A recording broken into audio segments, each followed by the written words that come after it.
Hi, welcome to DrumWise Meets, and today I'm here with Vicky O'Neil. Hi Vicky. Hello.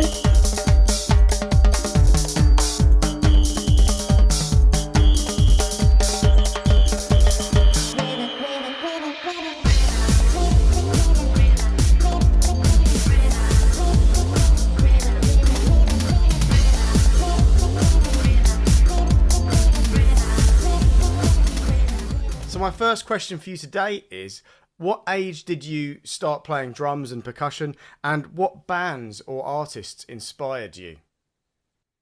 So I started playing drums really late comparing to most people, I'd say. I was 19 years old when I started.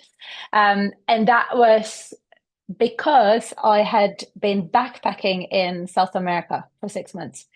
And I just heard these amazing rhythms everywhere, and it just felt like a calling. It was just something that was awakened in me during that trip. So when I came back, I just wanted to explore what that thing was. And there was a pop rock music program in a town close to where I come from in Finland, where you can go for a year. You don't really get any qualifications, but you just get to play in bands, get private lessons, and record and do all sorts of music related things to explore if that's something you want to pursue.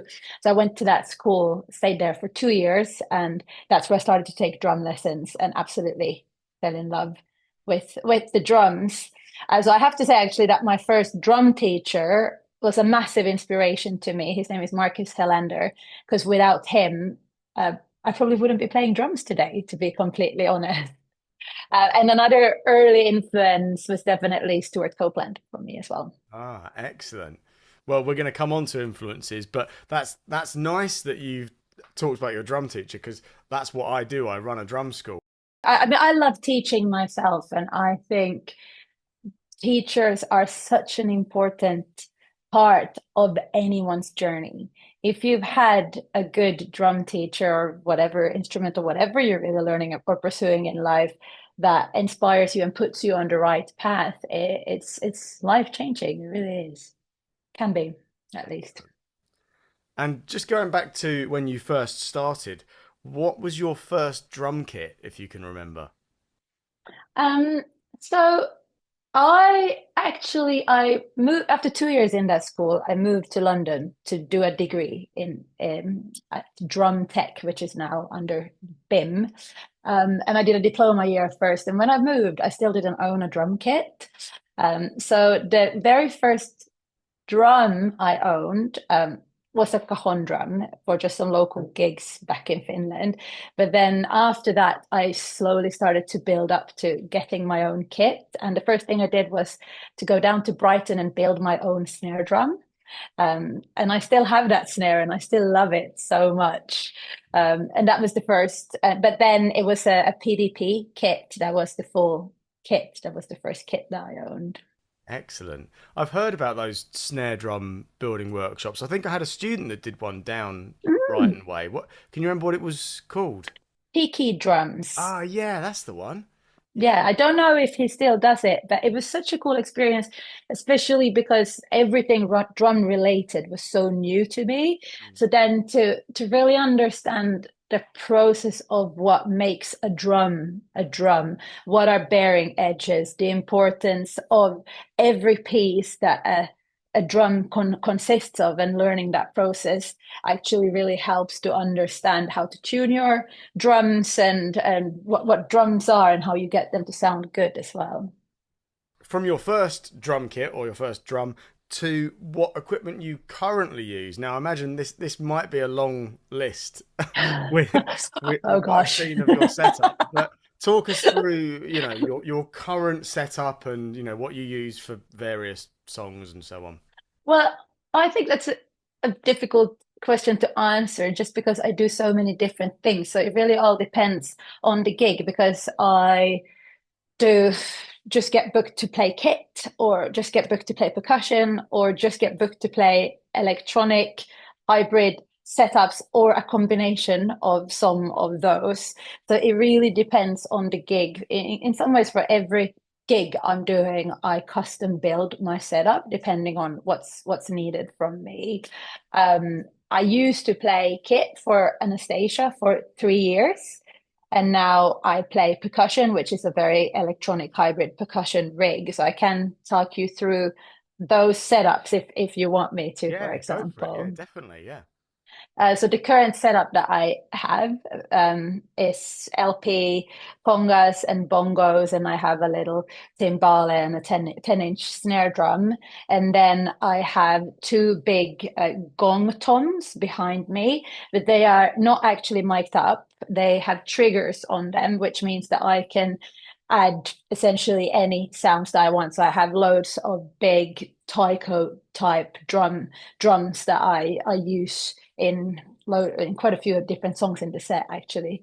Um, and those drums are custom built by Dixon. It was amazing. I joined Dixon not too long before this tour started, and I had just this vision of what I would love to build and have on stage as a part of this rig. And they custom built all of this for me in no time and shipped it all the way from Taiwan. And it's been amazing. A part of that is also this custom like marching tenors that I put on in just one of the songs, but I had very specific requests because of the way how portable they needed to be and easy to pack down and set up and yeah work in the context of what we were doing and how we were traveling.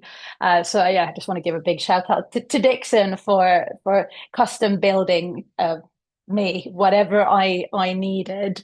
And they also their mother company is called Reliance, and they make hardware for a lot of different drum companies. So thanks to them, I could also get really cool custom hardware, which is such a huge part of if you start to customize your rigs, the hardware becomes such a crucial part to get everything to find its right place.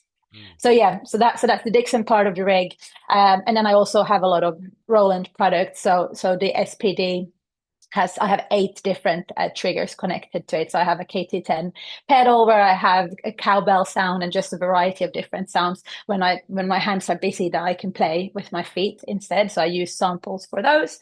Then I also have a tambourine trigger, and that's built or made by What the Fuck Percussion, which is a small little niche company in Sweden that build really cool percussion triggers, because that's no one else really does that. Right. And they also build other fun products. I have, as a part of my rig, also a chain chime and a Reco Electro, they are called.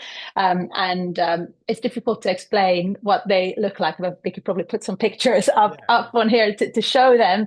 And I have all of these sounds basically connected via an interface on stage, all running through Ableton, so I can apply loads of effects to these different instruments, and both of them create really cool sound effects, essentially, which I think is a big part of the percussionist's job. Yeah, and then I also have an effect mic. So for any of the hand percussion that I have, I can add very specific reverbs or delays at any point to those percussion instruments as well. Earlier on, you mentioned Stuart Copeland. We're going to just go back to Hmm. that a little bit here. And I think a few people have found this question tricky. It's meant to be tricky. I'd struggle with this one. Oh, okay. If you had to pick just one, who would your favourite drummer of all time be?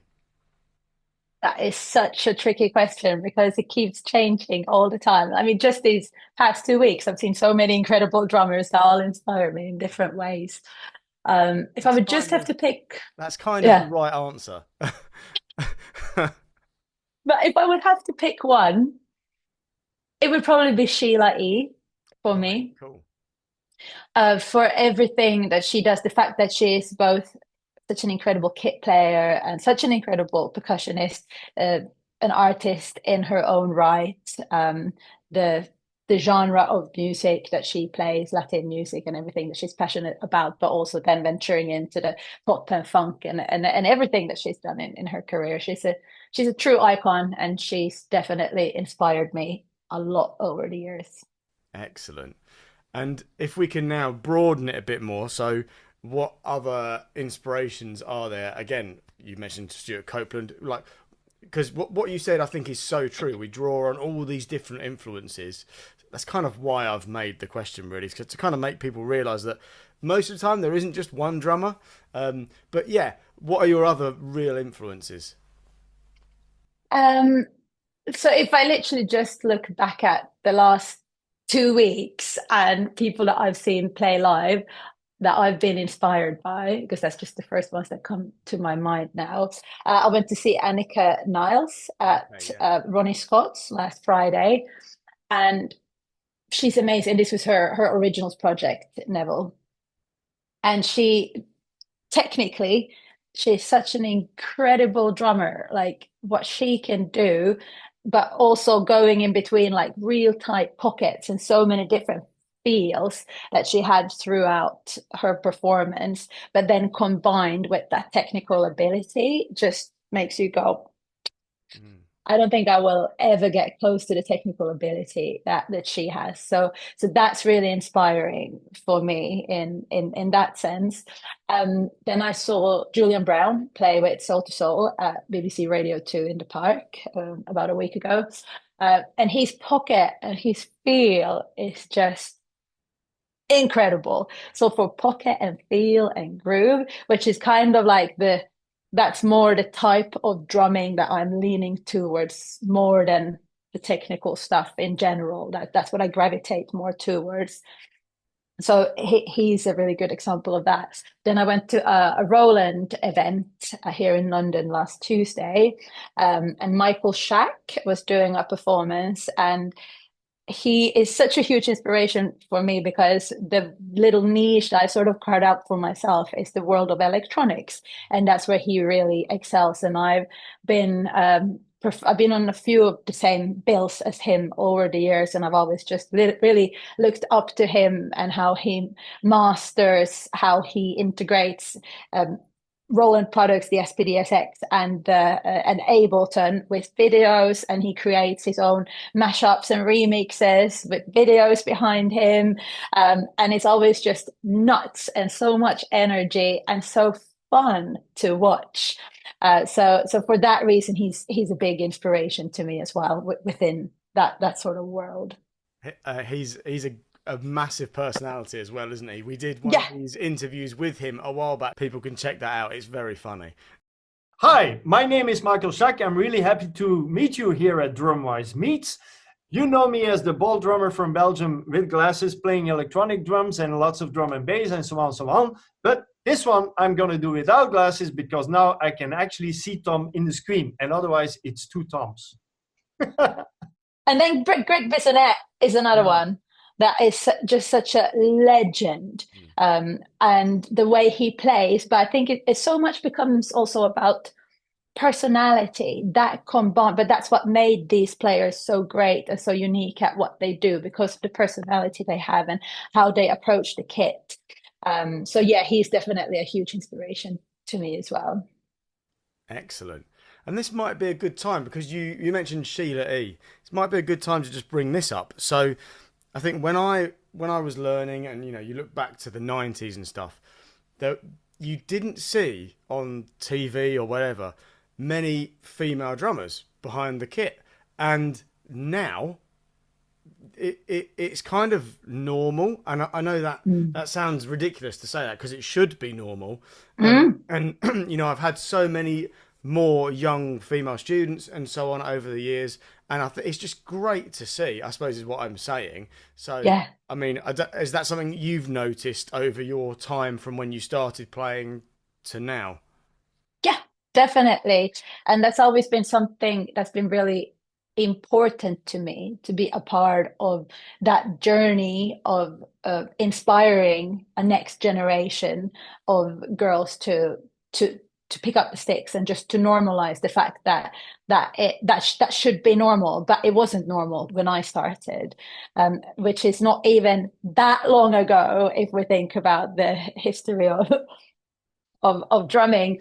But especially, I'd say the last couple of years when I've been to the UK drum show, been so inspiring because it's been a massive shift just in 2 years of the attendance there. If you just take that as an example of young girls, it's maybe also because they have the mini stage there now, where they have loads of girls performing at that stage, which is just for kids and teenagers, that platform. Um, and it's been just so amazing to see how this thing is maybe finally shifting and changing. And I've actually created a whole YouTube series called Drumming Through the Decades. This was over lockdown, when I had time. I wouldn't have time to do something like that now, unfortunately. But that series is all about the history of drumming, but actually seen from the lens of female drummers. Because when I started to do research and look into this, I realized that actually female drummers have always been around. And actually, 2000 BC, it used to be mainly women that were the drummers in society. So I just did a proper deep dive and research, and a lot of research into, well, what's happened since then? Why did that change? And just to highlight and create an educational platform where I gather all of this information about all these drummers that's always been around, but it's so hard to find them, because they have been forgotten in our history books. At least I didn't learn about them when I started playing. This one, again, is kind of intentionally difficult. What's been the highlight of your career so far? Ooh, yeah, that is a tricky one. I think I will have to say, though, it's probably playing with Hans Zimmer. Um, the first time he ever put on a full concert, with his music, with, I think we were a 60-piece orchestra. Uh, and that was kind of like a tryout to see if that concept works, which it really did. So now he's been doing many world tours since then with that concept. But that was the very first time he tried it. We did 2 nights at Hammersmith Apollo. And it was when I was quite fresh out of uni. I had definitely never done anything close to that kind of thing. So it was really scary and so exhilarating all at the same time. And I really felt like I stepped into like shoes that maybe felt a bit too big to step into. But when I look back at my career, I realized that it's those situations that I've been put into where the one thing you can't do is to fail. Like you just have to deliver, and you have to deliver well. So then you do anything you can to make sure you can play the parts and that you can play the parts well, and that's how you grow. So that, yeah, that's probably the one I would pick. That sounds like a pretty good one, yeah.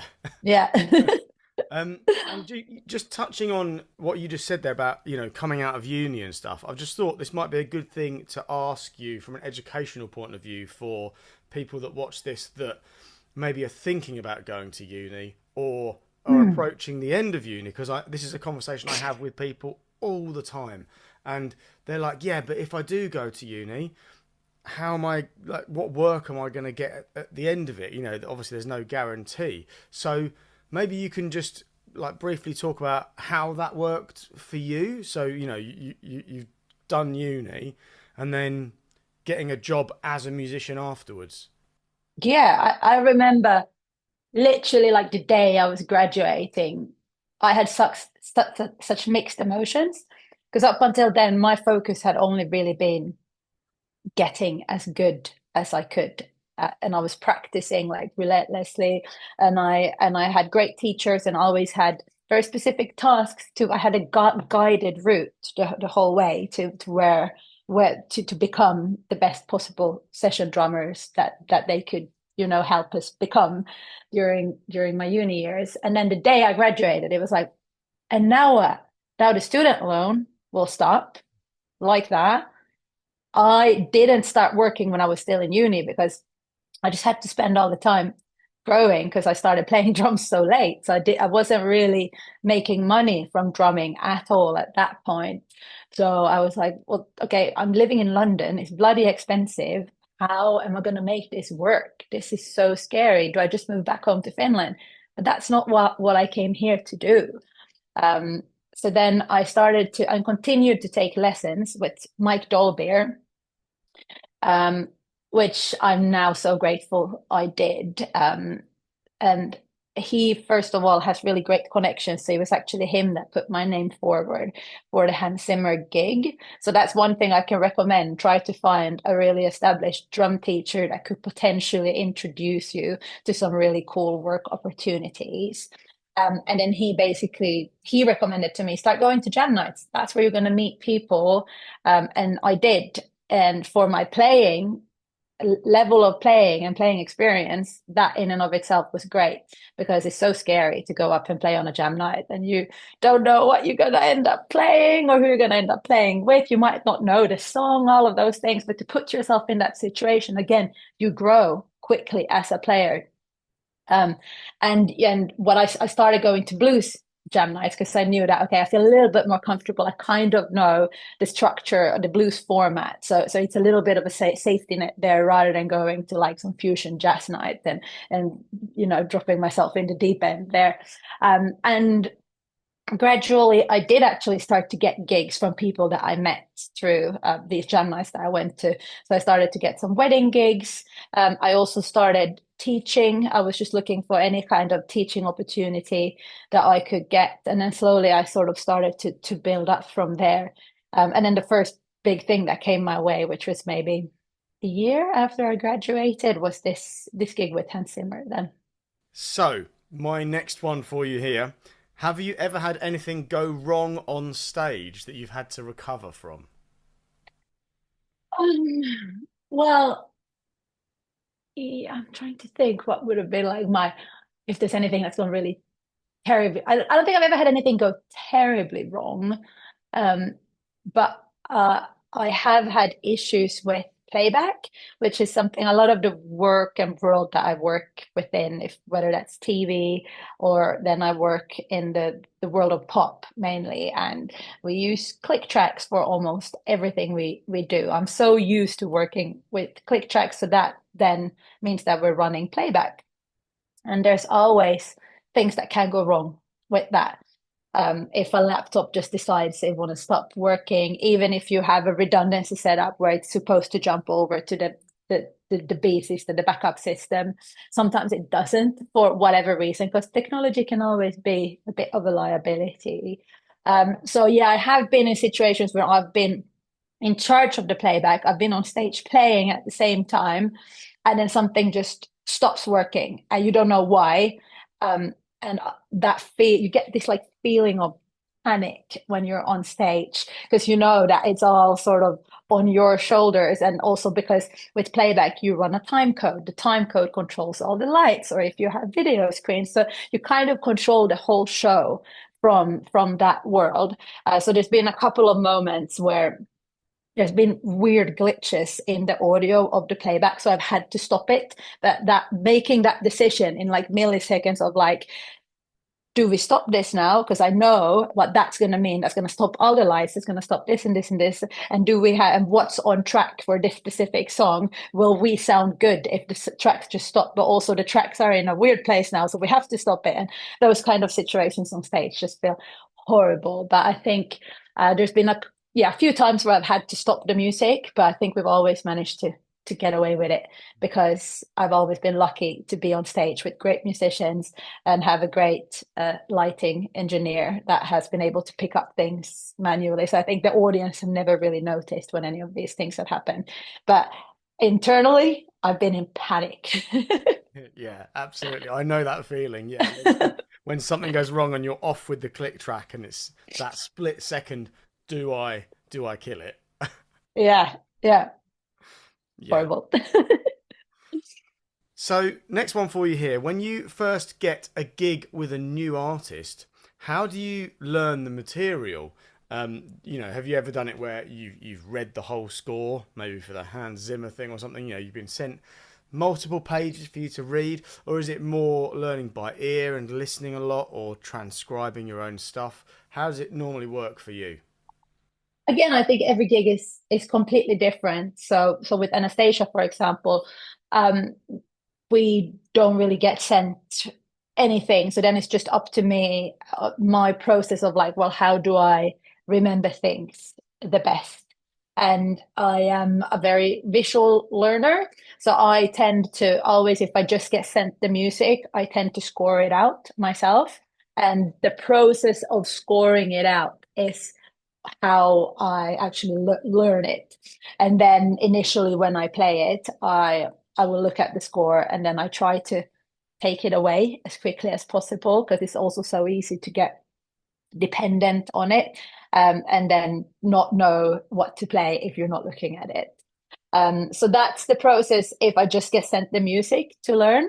Or actually, now when I'm playing, that was when I was playing kit with Anastasia, and she really wanted us to play them to be as close to the album versions as possible. So I was transcribing everything like fill by fill and tried to stick very much to the recorded versions. Whereas now when I was doing percussion, a lot of her songs don't even have percussion parts. So then it was a very different process where the whole band got together in a studio before the tour started, so we could workshop the songs, and I could come up with and create a lot of my own parts. So then the preparation for that is very different because then I just need to think of different ideas that I can bring to the table, because then we might have one or two run throughs of something. So I need to be able to present those ideas, which in my instance also included a lot of electronic sounds. So I needed to make sure I had prepped those sounds and created something that I thought might fit and might work in the context of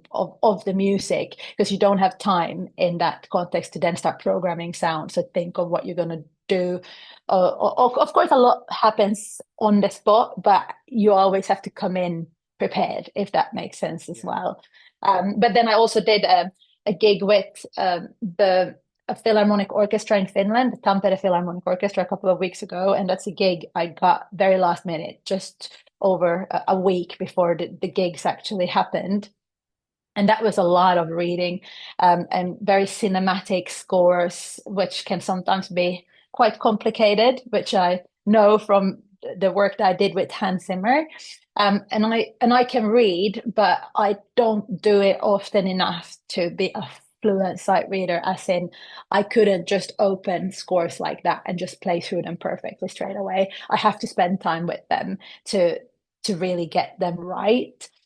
So that's a very different work process, because then you just sort of spend as much time as you can just trying to learn the scores and then sort of zone in on those parts that are maybe have really fast, like it's too some stuff is just too, if it's like quick 30-second notes in a fast tempo or something like that, it's too fast for me to read. So then I just kind of have to get that into my muscle memory to be able to play it when I'm reading. We're going to move away from drums for a minute here. What are your hobbies away from music and from drumming? My life is drumming and music. It's my work, but it's also my hobbies and my passion. And I'm really a geek like that. So I don't really have I don't have time for anything else. So yeah, I like cooking whenever I have time to do that, but that's not very often because I travel so much, so I don't have access to a kitchen that often. And then, well, actually, traveling, I would say, is another hobby. But again, that's something that I now do in my work, and I feel very fortunate to be touring a lot, because my passion for traveling actually came before my passion for drumming. When I went to South America backpacking when I was 18, and even prior to that, I had done quite a lot of traveling. So then to combine those two. So and why I love traveling so much is because I'm very curious about different cultures and different people and customs and history and all of that. So I love that I get to combine that with my love for drumming as well, and just the history of rhythms and music. That's a big passion for me. So wherever I go, as long as I have the time, I always try to seek out and learn more about the history of music from the places that I go to as well. Excellent. And I think this is a good time to talk about something else that I've seen that you do. The beats and the kind of grooves that you create. Let talk us through that process. Yes, so what I've been doing this whole summer, It's a summer sound pack campaign, which basically what I've done is that every city that we've been to on this summer tour, which is 25 cities, I've taken a Zoom field recorder with me, and I've just gone out and I've just recorded and filmed, documented a bunch of whatever I've seen wherever I've been. And then I've taken those sounds, imported them into Ableton, and then I've made a little beat, like a 1 minute little piece of music with those sounds. They were in 4 time in Germany.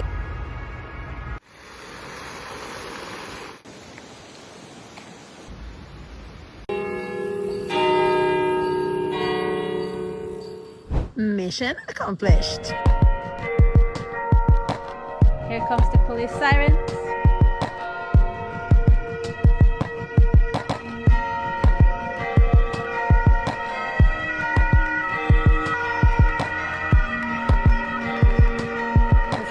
Effects on there, some chop delays. And that's been a really cool project. It's a collaboration with Zoom field recorders. And it's so cool because you will just remember the place in a different way. And even when I'm in those places, I think about them in a different way, because I'm like, well, what is the sound of this place? And to actively think about that. And I sort of have a tagline from a previous series that I've done with a similar context, where I say every sound has a journey, and every sound has a story, and it's true. And I think we so often take that for granted. We forget to really listen, and how much the sound of the environment we're in identifies what that place is as well. And what's been cool about that process is that so the end sort of result, well, it's the videos in and of themselves that people can enjoy and maybe learn a little bit about how to make beats themselves. And then at the end, I will create a sound pack with like one-shot sounds, but also loops that I've created throughout this journey that I will just hand out for free. So anyone who signs up, you literally just have to put in your name and email address. You can get this free sound pack in a couple of months' time. But then also when you sign up, you get a chance to win a Zoom field recorder yourself, which is really cool. And I'm so grateful for Zoom for actually like giving all these amazing prizes. And you can also get an Ableton Live intro license or an Excellent Live license. And that's a software that I use a lot when I make these beats. It's called Live because it's literally taking moments of your life that you filmed on your phone or whatever audio recorder you have. Then you put this recording into this app, or you can have it open as a plugin in a digital audio workstation, and then it automatically generates a beat for you. And the beats it generates are actually really cool. So for anyone who is making their own music, you all know that a blank page is like the worst when you think, well, where do I start? How do I start? Live is such a great place to just start to get a little percussive loop or a full-on beat going and start your songwriting there. Now it's time for the most anticipated question of this whole interview series, and anyone that's seen these before will know this question is coming. So, what is your favourite biscuit? Oh my God, I did not see that coming. What is my favorite biscuit? But I'm vegan, so unfortunately that cuts out a lot of good biscuits out there. I do like a digestive. Yeah, maybe I would have to say a digestive that you dip in coffee or tea. That was going to be my next question. Okay, yeah. Mm-hmm. So a digestive with a dunk. A digestive with a dunk. Yeah, that would be me.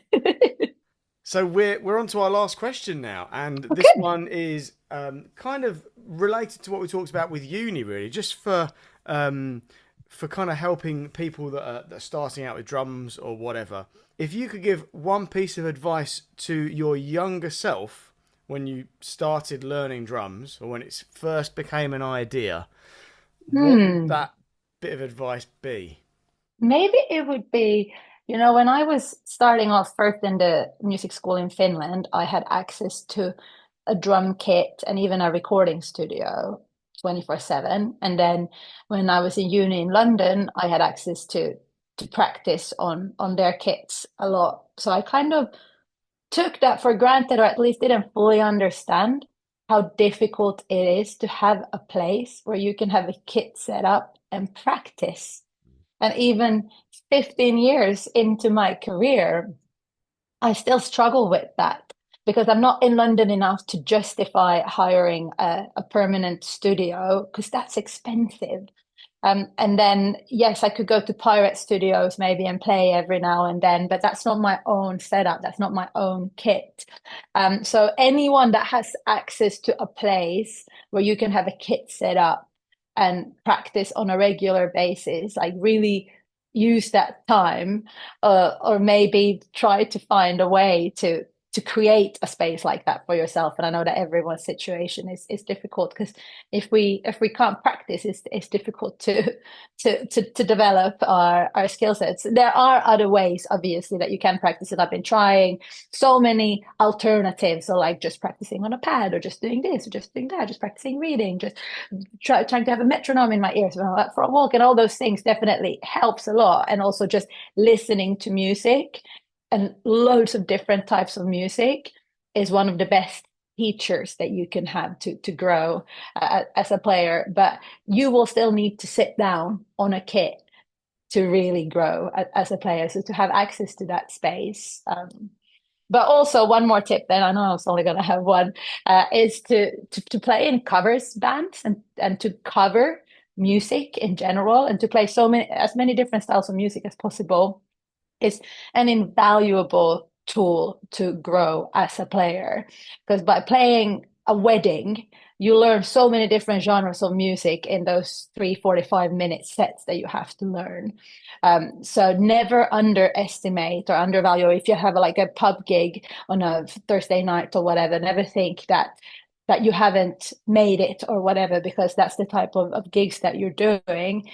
That stuff is really, really important. And that's your biggest teacher in some ways. And you also never know who's going to be in that audience, even if it's a very small audience that will see you play. That could open up other career opportunities for you. Well, Vicky, thanks so much for spending your time with us here at DrumWise today. It's been an absolute pleasure.